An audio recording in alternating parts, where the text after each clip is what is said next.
እኔ ልክ እንደባለፈው አሁንም አስመራ መሄድ ፍላጎት አለኝ። ችግር የለብኝም። ምን ከሆነ ትርፍ ካለው ነው። ትርፍ ከሌለው ጊዜ ማባከን ነው። እኔ ባሌ የመላለስበትን ጊዜ ዝም ብዬ በከንቱ አስመራ ልመላለስ አልችልም። ጊዜ የለኝም፣ ስራ አለኝ። ጦርነት አንፈልግም የምንለውም በምክንያት ነው።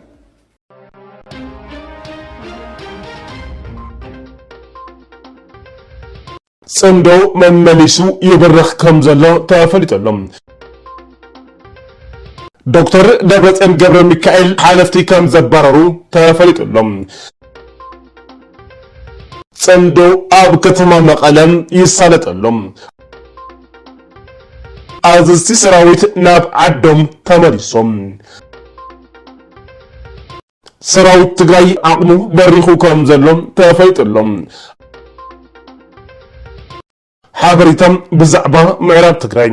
ኣብ ምዕራብ ትግራይ ዝቐጸለ ጭውያን ክትራንን ህዝቢ ኣብ ከቢድ ስግኣት ክወድቕ ገይርዎ ኣሎ። ቀዳማይ ሚኒስትር ኢትዮጵያ አብይ አሕመድ ሽምግልና በተደጋጋሚ ናብ መቐለም ሓቲቶሎም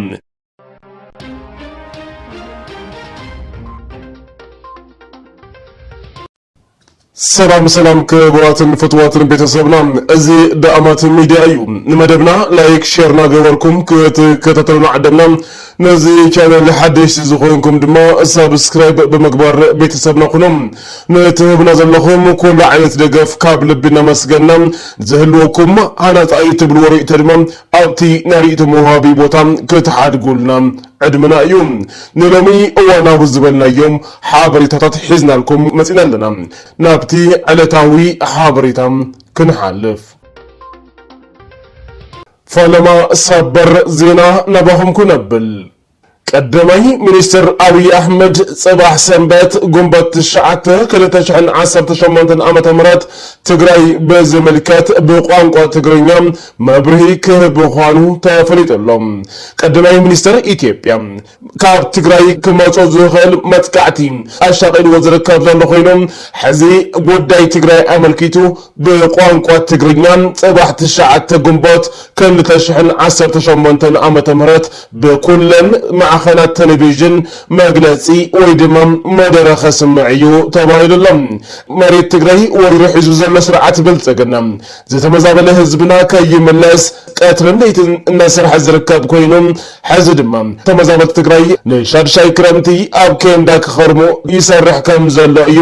ዝፍለጥ በዚ መሰረት ኣብ ትግራይ ተወሲኑ ዘሎ ብፍላይ ድማ ብውድብ ሕወሓት ተወሲኑ ዘሎ እቲ ነባር መንግስቲ ትግራይን ቤት ምኽርን ናብ ስራሕ ምምላስ ዘብል ከይዲ ንመንግስቲ ኢትዮጵያ ሻቅሎት ፈጢሩሎ ብአብይ አሕመድ በይናዊ ውሳነ ንሓደ ዓመት ሽመቶም ተናውሕሎም ዝነበረ ፕሬዚደንት ጀነራል ታደሰ ወረደ ካብ ስልጣኖም ከም ዝተለዓሉ ዝዝከር እዩ እዚን ካልእን ዘቆጥዖ ብልጽግና በቲ ቀዳማይ ሚኒስትር አቢሉ ጽባሕ 9 ግንቦት 2018 ዓመተ ምህረት ኣብ ጉዳይ ትግራይ ኣመልኪቱ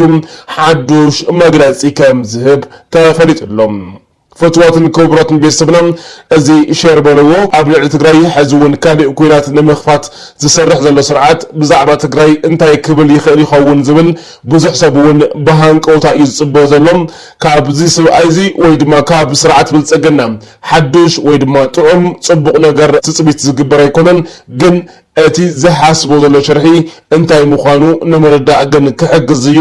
ስለዚ ጉዳይ ትግራይ ኣመልኪቱ ጽባሕ ሰንበት ቀዳማይ ሚኒስትር አብይ አሕመድ ጽባሕ ሰንበት መግለጺ ክህብ ምዃኑ ተፈሊጦሎም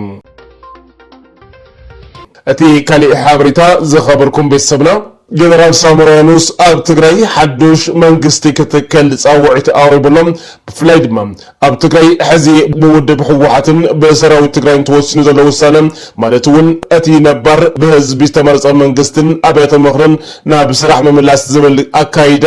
ፍጹም ጌጋ እዩ ክብል ጀነራል ሳሞራ የኑስ ተቃዊምዎሎም በዚ መሰረት ድማ ሕዚ ኣብ ትግራይ ሓዱሽ ሓይሊ ስልጣን ክርከብ ኣለዎ ክብል እውን ተሰሚዑሎም እቲ ሓዱሽ ሓይሊ ዝብሎም ስልጣን ንኽሕዝ ድማ ፌደራል መንግስቲ ጣልቃ ኣትዩ ስጉምቲ ክወስድ ጻውዒት ኣቕሪቦሎም ስለዚ እቲ ኣብ ትግራይ ዝረአ ዘሎ ሓዱሽ ምንቅስቓስ መንግስቲ ፌደራል ኣትዩ ጣልቃ ብምእታው ኣብ ልዕሊ ህዝቢ ዋላ እውን ጨፍጫፍ ፈጺሙ ዋላ እውን ገበን ቅትለት ፈጺሙ እቲ ኣብ ትግራይ ዘሎ ስርዓት ከወግዶ ኣለዎ ክብል እዩ ተሰሚዕ ዘሎ ጀነራል ሳሞራንስ ትማሊ ኩላትና ንዝክሮ ኢና ኩላትና ውን ታሪክና ንፈልጦ ኢና ጀነራል ሳሞራ ካብቶም ጀጋኑ ደቂ ትግራይ ሓደ እዩ ሕዚ ግን ብዝሕፍር መንገዲ እንጀራ ወይ ድማ ከብዱ ገፊሕዎም ሕዚ እንጀራ ኣሰስዒዎም ምስ ብልጽግና ተላጊቦም ኣብ ልዕሊ ትግራይ ድማ ገበን ጄኖሳይድ ክፍጸም እናሰርሐ ጸኒሑ እዩ ሕዚ ውን ብዝለዓለ ደረጃ እቲ ጄኖሳይድ ክፍጸም እዩ ጻውዒት ኣቕሪቡ ዘሎ እቲ ነበር ኢታማዦር ሹም ጀነራል ሳሞራንስ ኣብ እዋናዊ ፖለቲካዊ ኩነታት ኣመልኪቶም ምስ ጋዜጣ ወጋሕታ በትግርኛ ቋንቋ እዩ ቃለ መሕተት ኣካየዱ ዘሎ ኣብቲ ዘካየዱ ቃለ መሕተት ድማ ኣብ ትግራይ ሓዱሽ ሓይሊ ስልጣን ክሕዝ ኣለዎ ክብል እዩ ተሰሚዑ ዘሎ እዚ ሓዱሽ ሓይሊ ስልጣን ክሕዝ ድማ መንግስቲ ፌደራል መከላከያ ናብ መቐለ ከኣቱን ኣብ መቐለ ኣትዩ ድማ ስጉምቲ ወሲዱ እቲ ኣብ ትግራይ ዘሎ ስርዓት ኣወጊዱ ሓዱሽ ሓይሊ ናብ ስልጣን ክመጽእ ክገብር ኣለዎ ክብል እዩ ተሰሚዑ ዘሎ ብጣዕሚ ብዝሕፍር መንገዲ ጀነራል ሳሞራንስ ባዕሉ ዝተቃለሰሉ ውድብ ህወሓት ባዕሉ ተቃሊሱ ኣብ ዓወት ዘብጽሖ ውድብ እዚ ውድብ እዚ ታሪክ ክኸውን ኣለዎም መራሕቲ እቲ ውድብ ድማ ክድምሰሱ ወይ ድማ ኣብ ቀይዲ ክውዕሉ ኣለዎም ክብል እዩ ጻውዒት ገይሩ ዘሎ ንስርዓት ኢትዮጵያ ከምኡ ድማ ህዝቢ ትግራይ ሆይሉ ክወጽእ ከም ዘለዎም ብፍላይ ድማ ኣብ ልዕሊ መራሕቲ ህወሓት ሆይሉ ክወጽእ ከም ዘለዎ ክዕምጽ ከም ዘለዎ እዩ ጀነራል ሳሞራንስ ጻውዒት ኣቕሪቡ ዘሎ እዚ ይርዳእኻ እዩ ክበሃል ዝግባእ ኣብ ትግራይ ዝግበር ዓመጽ የለን ጸላእውን ኣብ ትግራይ ንምእታው ዓቕምስ እዩ እምበር ካብ ዝሓስቦ ውዒሉ ሓዲሩ እዩ እዚ እናፈለጠ ጀነራል ሳሞራ ግን ኣብ ትግራይ ዘሎም ሰራዊት ትግራይ እንታይ ምዃኑ እንታይ ክሰርሕ ከም ዝኽእል ህዝቢ ትግራይ እንታይ ዓይነት ዓቕሚ ከም ዘለዎ ልዕሊ ጀነራል ሳሞራንስ ዝፈልጦ ኣካል የለን እንተኾነ ግን እዚ ናይ ትማሊ ታሪክ ረሲዑ ህዝቢ ትግራይ እንታይ ዓይነት ጅግንነት ክፈጽም ከም ዝኽእል ሰራዊት ትግራይ መንእሰይ ትግራይ እንታይ ዓይነት ታሪክ ክሰርሕ ከም ዝኽእል ኣጋ ኣርጋን ግዲ ኮይኑ ሕዚ ኣርጋን ግዲ ስዒርዎ ረሲዑ ወሎ ንመከላከያ ድማ ናብ ትግራይ ኣትዩ ስጉምቲ ውሰድ ክብል ተሰሚዑ ኣሎ ናብ ዝቕጽል ሓበሬታ ክንሓልፍ ዝኸበርኩም ቤተሰብ ዳእማት ሚድያ ኣብ ዩኤን ምኽባር ሰላም ብኣወንታዊ ስርሑ ዝፍለጥ ሜጀር ጀነራል ገብረ ኣድሃና ገብረዲላ ሕዚ እውን ኣብ ዩኤን ምኽባር ሰላም ዳግም ክቁፅር ከም ዝኽእል ተፈሊጡ ኣሎ ሌተናል ጀነራል ታደሰ ወረደ ንሜጀር ጀነራል ገብረ ኣድሃና ገብረዲላ ኮሚሽን ፖሊስ ትግራይ ገይሮም ሸይሞም ወስለ ዝነበሩ ኣብ ፖሊስ ኮሚሽን ትግራይ ኮሚሽነር ኮይኑ ይሰርሕ ድሕሪ ምጽናሕ ሕዚ ብዶክተር ደብረጽዮን ገብረ ሚካኤል ከም ዝተለዓለ ተፈሊጡ ኣሎ ሜጀር ጀነራል ገብረዲላ ኣብ መጀመርታ ሰብዓታት ናብ ቃልስ ህዝቢ ትግራይ ዝተጸንበረ ኮይኑ ካብ ታራ ተጋዳላይ ክሳብ ሜጀር ጀነራል ዝበጽሐ ኣብ ቃልስ ህዝቢ ትግራይ እጃሙ ዝተጻወተ ተጋዳላይ እዩ ኣብ ልዕሊ ትግራይ ናይ ጥፋት ፕሮጀክት ተነዲፉ ኩናት ምስተወልዐውን ተጋዳላይ ገብረዲላ ምስ ብጾቱ መርኮስ ሒዙ ዳግም ታሪክ ካብ ዝፈጸሙ ጀጋኑና ሓደ እዩ ዶክተር ደብረጽዮን ገብረ ሚካኤል እቲ በፕሬዝዳንት ጀነራል ታደሰ ዘመራሕ ዝነበረ ማሕውር ሙሉእ ብሙሉእ ኣፍሪሶምዎ ከም ዘለው ተፈሊጡሎም ኣባላት ካቢኔ ግዝያዊ ምምሕዳር ትግራይ ዝነበሩ ኩሎም ካብ ስልጣኖም ክለዓሉ መምርሒ ከም ዝሃቡውን ተፈሊጡሎም እቲ ዝግበር ዘሎ ሓድሽ ምትዕራይ ድማ ቀትርን ለይትን ንህዝቦም ዝሽቅሉ እሞ ድማ ክራይ ኣካብነት ኣምሪሮም ዝጽየፉን ዝቃለሱን ኣመራርሓ እዮም ተባሂሉሎም እዚ እንደሕዳ ኮይኑ ዓቢ ነገር እዩ ብፍላይ ድማ ህዝቢ ትግራይ በስእነት ሰናይ ምምሕዳር ሰንሰን ናበለ እዩ ዝርከብ በስእነት ፍትሕውን ብጣዕሚ ኣብ ሓያል ዝኾነ ስቃይን መከራን ዝርከብ ህዝብና እዚ ዝግበር ዘሎ ምትዕራያት ናይ ብሓቂ ቀትርን ለይትን ንህዝቦም ዝሽቅሉ ክራይ ኣካብነት ኣምሪሮም ዝጽየፉን ዝቃለሱን ኣመራርሓ እንደሕዳ ኮይኖም ዓብይ ዓወት እዩ ዓብይ ነገር እዩ ጽቡቕ ምክምስገኑን ዝግብኦ እዩ ግን እዚ ብተግባር ዝረአ ነገር እዩ ብፍላይ ድማ ኩሉ ሻዕ ኣብ መሪሕነት ክመጽእ ከሎ ሓደ ኣካል እዩ ምብልሻው ዝጅምር ሕዚውን እቲ ዝግበር ዘሎ ምትዕራይ ተስፋ ይግበር ህዝቢ ትግራይ እውን ብሃንቀውታ ዝጽበዮ ዘሎ ነገር እዩ እዚኦም ሓደሽቲ ዝምደቡ ሓለፍቲ ትካላትን ቢሮታትን ንህዝቢ ዘገልግሉ ክኾኑ ተስፋ ይግበር ስለዚ ህዝቢ ትግራይ ካብ ዘለዎ ስቃይ መከራን ከናግፉ ዝኽእሉ ኣመራርሓ ኮይኖም ክምደቡ እዮም ተባሂሉ እዩ ተስፋ ዝግበር ህዝቢ ትግራይ እውን እንድሕር ደኣ እቲ ነበር መንግስቲ ተመሊሱ ተባሃለ ኣብያተ ምኽሪ እውን ናብ ቦቱ ናብ ስርሑ ተመሊሱ ተባሃለ ሕዚ ትጽቢት ዝገብሮ ዘሎ ህዝብና መዓዝ ናብ ቦቱ ይምለስ ግዝኣትና መዓዝ ናብ በዓል ዋንኡ ይምለስ ዝብል ዓበይቲ ሕቶታት እናሓተተ እዩ ዝርከብ ዶክተር ደብረጽዮን ገብረ ሚካኤል እውን ኣብዚ ሓለፈ 3-4 መዓልቲ ዝገበርዎ መግለጺ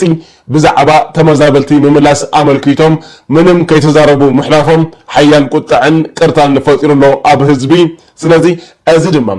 እቲ ህዝቢ ዝመለሰሉ መንገዲ ግዛኣትና እውን ናብ በዓል ዋንኡ ዝመለሰሉ መንገዲ ሓንፂጾም ዝንቀሳቐሱ ሓደሽቲ ኣመራርሓ እናተመደቡ ከም ዘለው እዩ ዝግለጽ ዘሎ ጽምዶ መመሊሱ ይብርኽ ከም ዘሎ ተፈሊጦሎም ተኸፈልቲ ብልጽግና ኦሮሞ ኢትዮጵያን ኤርትራን በአሜሪካ አደራዳሪነት ከዕረቃ ዝብል ሓሶት ክበትኑ ቀንዮም ኣለው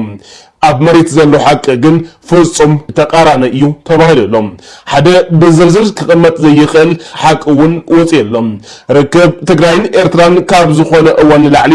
ኣብ ስጡም ምርዳእ በፂሑ ከም ዘለውን ሓበሬታ በፂሕናሎም ክልቲአን ሃገራት ኣብ ቀርኒ ኣፍሪቃ ጠንቂ ሰላም ብልጽግና ምዃኑ ኣብ ምርዳእ ከም ዝበፅሐውን እቲ ዝተረኸበ ሓበሬታ የረድእ ኣብ ቀረባ ኣብ ሱዳን ኣብ ዝነበረ መድረኽ ጾምዶም ሓበራዊ ጸላኢ ብፍላይ ድማ ኣብዚ ቀርኒ ኣፍሪካ ዋና ናይ ዕገርግር መራሒ ኮይኑ ዘሎም ስርዓት ብልጽግና ብምዃኑ ነዚ ንምውጋድ ድማ ኩሎም ኣብ ሓደ ኮይኖም ከዓስሉ ኣብ ምርዳእ ከም ዝበፅሑ እዩ ተፈሊጡ ዘሎም ብኻልእ መዳይ ድማ ብልጽግና ጸረ ህዝቢ ትግራይን ጸረ ህዝቢ ኤርትራን ዝኾኑ ሓይልታት ኣብ ምውዳብን ምዕጣቕን ተጸሚዱ ከም ዝርከብ ተፈሊጡሎም ኣብ ቀረባ ሙስሊም ኤርትራውያን ኣብ አዲስ አበባ ጉባኤ ክገብሩ ብልጽግና የተሓባብሮም ኣሎም ኣብይ ተቃወምቲ ኤርትራ ብግልጺ ኣብ ምጥንኻር ከም ዝርከቡን እቲ ዝወጽእ ዘሎ ሓበሬታ ይገልጽ ኣሜሪካ ብቐንዱ ኣብ ክልተ ዛዕባታት እያ ንብልጽግና ኣጠንቂቓ ዘላ ባሕሪ ክንውንኒና ምባል ደው ኣብሉ ተባሂሎም ኣለው ብዛዕባ ሩባ ኣባይ ኢትዮጵያ ዘየላትሉ ኬንያን ግብፅን እውን ተስማዕሚዐን ከም ዘለዋ ዝወጽኡ ዘለው ሓበሬታታት የረጋግጹ ኣክቲቪስታት ኦህዴድ ብልጽግና ግን ትግራይ ምስ ኤርትራ ርክብ ፈጺማ ኢሎም እናኣወዩ ከም ዘይነበሩ ሕዚ ተገርቢጦም ብልጽግና ምስ ኤርትራ ተዓሪቑ ዝዓይነቱ ሓሶት ገሚሮም ኣለው እዚ ግን ፍጹም ሓሶትን ኣባይታ ዘየለን ከም ዝኾነ እዩ ተገሊጹ ዘሎ ኣብ መንጎ ኢትዮጵያን ኤርትራን ክግበር ዝተሓሰበ ዕርቅን ዝተጀመረ ዕርቅን ከም ዘየለውን ተፈሊጡሎም እንተኾነ ግን እዚ ኮነ ተባሂሉ ብስርዓት ብልጽግና ዝንዛሕ ዘለወሮም ኣብ መንጎ ኤርትራን ኢትዮጵያን ሓድሽ ስምምዕ ክግበር እዩ እናተባሃለ ዝንዛሕ ዘለወሮም ፍጹም ካብ ሓቂ ዝረሓቐ ምዃኑ ተገሊጹሎም ኮነ ተባሂሉ ህዝቢ ትግራይ ንምድንጋርን መራሕቲ ትግራይ ንምሽቃልን ምዃኑ እውን ተፈሊጡሎም ብዝኾነ ርክብ ትግራይ ኤርትራ ሱዳን ፋኖን ካልኦት ሓይልታትን ተጠናኺሩ ይቐጽል ከም ዘለውን ተፈሊጡሎም ንረብሓ ህዝብና ድማ ዕዙዝ ግደ ከም ዝህልዎ ተስፋ ተነቢሩሎም ጽምዶ ኣብ ከተማ መቐለም ይሳለጠሎም ኣብ መንጎ ጎረባብቲ ህዝብታት ስጡም ርክብ ንኽህሉ ዝዓለመ መድረኽ ዘተ ኣብ ከተማ መቐለም ይሳለጠሎም እቲ መድረኽ ዘተ በዓል ዝተበግሶም ኣተሓባበርነት ፎረም ርክብ ህዝቢ ንህዝቢ ዝተዳለወ ኮይኑ ተወከልቲ ህዝብታት ትግራይ ዓፋር ኣገው ቅማንትን ኣምሓራን ኢሉውን ዓበይቲ ዓድን መራሕቲ ሃይማኖትን እናተሳተፉ ይርከቡ ቀንዲ ዕላምኡ እውን ኣብ መንጎ ጎረባብቲ ህዝብታት ጽምዶ ብምፍጣር ዝጸንሐ ስጡም ርክብ زيادة نموغلباتن وحسنا من ستان نمرقاتن كام زخونة دمام نمفلات تخيل لهم سراوت تغاي عقمو بريخو كام زلهم تفايت لهم عقمي موغاي ويدما مدردار تغاي باب اوانو يبرخ كام زلون تفايت لهم وتعدراوي عقم TDF كاب زخون اوان العلي انا زايدم ممصو دبلوماسياوي ركب تغراي من محياشم قلسي انا خونا يخيد اللهم سالا TDF تغراي ابزي كاتانا ترلايتيا تباهد اللهم TDF كي حسكا ابكرن افريكا سلامن مرقاعن كم زي حلمون بوزحات هاقرات بتكبر استردعو حقيهم بوانا نتقن منقست امريكا TDF كي حسكا ابكرن افريكا سلام مرقاعن كم زي يخل عبد مدامة بمسحهم نمنجستي إثيوبيا بمجدات مستقرأ زلنا قداي بسلامة ومنجدي كفتح أتنك قلهم سرعة بلصقنا أب قداي تقرأي إيدو كيئتون أتي مستقرأ زلنا وتقدمهم بسلامة منجدي كفتح راح كم زلنا منجست أمريكا كتنت إزاز كم زوردم تفايت لهم بخالة مدين ፖለቲካ ትግራይ ዝሓሸ ሓድነት ምምጽኡ ስዒቦም ብልጽግና ደጊሙ ምሕሳብ ጀሚሮሎም መሪሕነት ትግራይ መሊኡ ዝተበተነ ዝመሰሎ ብልጽግና ሓድነት ትግራይ ከቢድ ራዕዲ ከም ዝፈጠረሉ ምንጭታት 4 ኪሎ ሓቢሮም ኣሎም በዚ ምኽንያት ቀዳማይ ሚኒስትር ኢትዮጵያ አብይ አህመድ ሽምግልና በተደጋጋሚ ናብ መቀለ ሓቲቶሎም ቀዳማይ ሚኒስትር ኢትዮጵያ አብይ አህመድ በርከት ዝበሉ አባላት ዝሓቋፉ ጉጅለ ናብ ከተማ መቀለ ከም ዝለኣኸ ተፈሊጦሎም እቲ በቀዳማይ ሚኒስትር ኢትዮጵያ ዝለኣኸ ጉጅለ ድማ ብዛዕባ ኣብ መንጎ ኢትዮጵያን ትግራይ ዘሎም ኣፈላላይ ፈትሒኻ በሓባር ንምስራሕ ዝሓተት ጉጅለ ምዃኑ ተፈሊጦሎም አብይ አህመድ መሬት ትግራይ መንጢሉ ህዝብና ናጽነተም ምርዳእ ከም ዘይህልውን ተገንዚቦሎም ኣብ ከተማ ቆቦን ከባቢኡን ከቢድ ውግእ ይካየድ ከም ዘሎ ተፈሊጦሎም ብፋኖ ከቢድ ውቅዒት ዝበፅሕ ዘሎ መከላከያ ጉዕዞ ጠቕሊሉ ናብ ወሎን ወልድያን ኣብ ምህዳም ከም ዝርከብ እዩ እቲ ዝተረኸበ ሓበሬታ ዘመላኽት ስርዓት ብልጽግና ሰራዊት ትግራይ ኣትዩ ኣብ ጎኒ ፋኖ ኮይኑ ወቕዒኒ ክብል ድማ ክኸስስ ጀሚሮሎም እንተኾነ ሰራዊት ትግራይ ኣትዩ ዝወቕዖ ወይ ድማ ዝጀመሮ ተኹሲ ከም ዘይለውን ካብቲ ከባቢ ዝረኸብናዮ ሓበሬታ የመላኽት ሰራዊት ትግራይ ሕዝውን ኣብቲ ቀደም ኢሉ ዝነበረ ቦታ ከም ዘሎን ዝኾነ ይኹን ዓይነት ጎንፂ ወይ ድማ ጥይት ከም ዘይተኮሰን እዩ ተፈሊጦሎም መከላከያ ብፋኖ ዝበፅሕ ዘሎ ስዕረት ንምሽፋን በሰራዊት ትግራይ እየ ዝውቃዕ ዘለኹ ክብል ድማ ከም መኻኒ ጀሚሮሎም እዚ እውን ዓብይ ነገር እዩ ዝኸበርኩም ቤተሰብና ብፍላይ ድማ ኣነ ዝሰዓር ዘለኹ ወይ ድማ መከላከያ ዝሰዓር ዘሎ ኢሉ ዝኣመነሉ መንገዲ ሰራዊት ትግራይ ክወቃዕኒ ስለ ዝጀመረ እዩ ምስ ፋኖ ኮይኑ ይወቃዕኒ ስለ ዘሎ እዩ ዝሰዓር ዘለኹ ክብል ምእማኑ ዓብይ ነገር እዩ ሰራዊት ትግራይ ሕዝውን ዘይቁርጠም እኳ ደኣስ ደምሳሳይ ሓይሊ ምዃኑ ብተግባር ስርዓት ብልጽግና ኣሚኑ ከም ዘሎ እዩ እቲ ዝተረኸበ ሓበሬታ ዘመላኽት ስርዓት ብልጽግና ምስ ትግራይ ክዋጋእ ከም ዘይደሊ ምስ TDF ክዋጋእ ከም ዘይደሊ እውን ኣብ ድምዳመ በፂሖሎም ብፍላይ ድማ ሕዚ ብፋኖ ዝበፅሕ ዘሎ ስዕረትን ብሰራዊት ሱዳን ዝፍንዎ ዘሎ መጥቃዕትን ኣሻቒልዎ ስለ ዝርከብ ምስ ሰራዊት ትግራይ ናይ ምውጋእ ዓቕምን ሞራልን ድሌትን ከም ዘይብሉ እውን ዝወፁ ዘለው ሓበሬታታት የረጋግፁ ሓበሬታም ብዛዕባ ምዕራብ ትግራይ ኣብ ምዕራብ ትግራይ ዝቐጸለ ጭውያን ክትራንን ህዝቢ ኣብ ከቢድ ስግኣት ክወድቕ ገይርዎሎም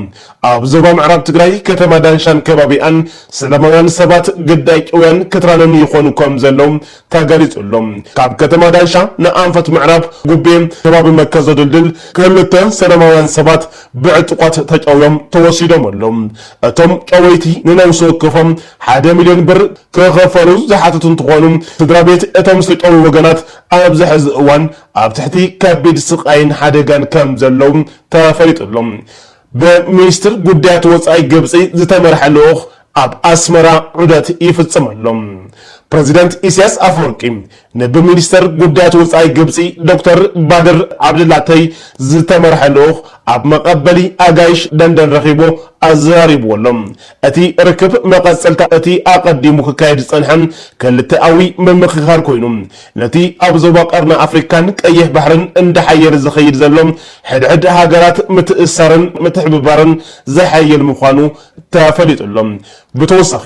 ክልቲኦም ወገናት ንምዕባለታትን ኣንፈታትን ገረጨት ሱዳን መስርሕ ህንፀት ኣገር ሶማልያ ከምኡውን ንሰላምን ፀጥታን ዞባ ቀርኒ ኣፍሪካን ቀይሕ ባሕርን ከበድህ ዝኽእል ምዕባለታት ኣዕሚቆም ከም ዝደሃሰሱ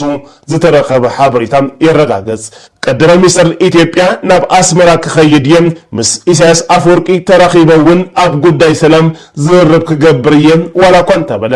ብመንግስቲ ኤርትራ ተቐባልነት ከም ዘይረኸበ እዩ ተፈሊጡሎም ከምኡውን ተኸፈልቲ ስርዓት ብልጽግና ዝኾኑ ኣክቲቪስታት ዘጋውሕዎ ዘለው ሓበሬታ ድማ ብመንጎይነት ኣሜሪካ ኣብ መንጎ ኢትዮጵያን ኤርትራን ዕርቂ ሰላም ከም ዝግበርን ፕሬዚደንት ኢሳያስ አፈወርቂ ናብ ኣዲስ ኣበባ ከም ዝመፁን ቀዳማይ ሚኒስትር ኢትዮጵያ ድማ ናብ ኣስመራ ከም ዝገሽን እዩ እናገለጹ ይርከቡ እንተኾነ እዚ ፍጹም ሓሶት ምዃኑን ኮነ ተባሂሉ በስርዓት ብልጽግና ዝተመሃዘ ሽርሕን ምትላልን ምዃኑ ተፈሊጡሎም ኣዘዝቲ ሰራዊት ናብ ዓዶም ተመሊሶም ናይ RSF ኣዘዝቲ ምስ ሰራዊቶምን ዕጥቆምን ናብ ሰራዊት ሱዳን ኢዶም መሃብ ቀፂሎም ከም ዘለው ተፈሊጡሎም ሓደ ኮማንደር RSF ምስ ዕጥቋት ሰራዊቱ ብምዃን ንሓይልታት ሰራዊት ሱዳን ኢዱ ሂቦሎም ፈትዋትን ክቡራትን ቤተሰብና ብቐጻሊ ብኻሊእ ሓበሬታ ንራኸብ ኢና ክሳብ ሽዑ ሰላምን ጥዕናን ተመኒና ሰላምን ቅሳነትን ንህዝቢ ትግራይ ዓወት ንሰራዊት ትግራይ